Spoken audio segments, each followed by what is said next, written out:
In this lecture, we're going to talk about copolymers.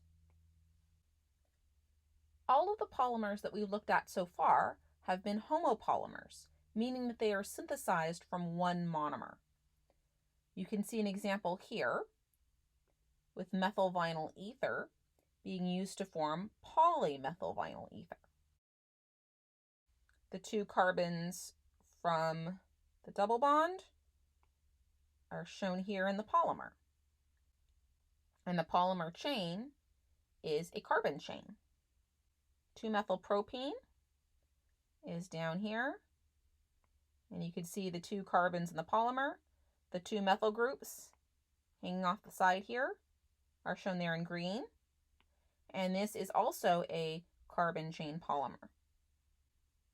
1,4-dichlorobenzene and sodium sulfide form a little bit different type of polymer than we've seen before, in that it doesn't form a carbon chain, it actually forms a heterochain here. And you can see that those chlorines on the 1,4-dichlorobenzene are lost.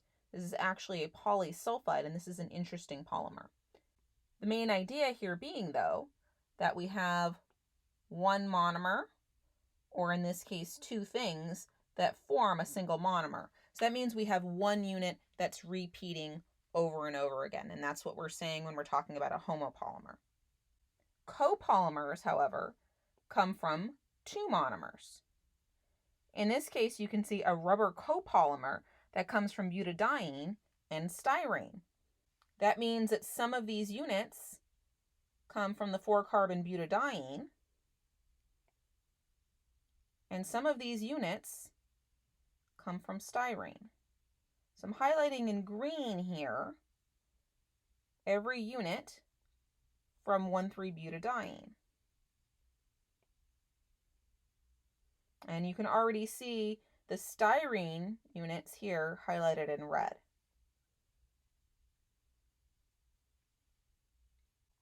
In this particular case, there's not an exact pattern. Notice that we're getting some butadiene and then a styrene, and then we'll get a few more butadienes and then maybe another styrene. There's not an exact pattern to how this rubber copolymer is formed. Here are some more examples of copolymers.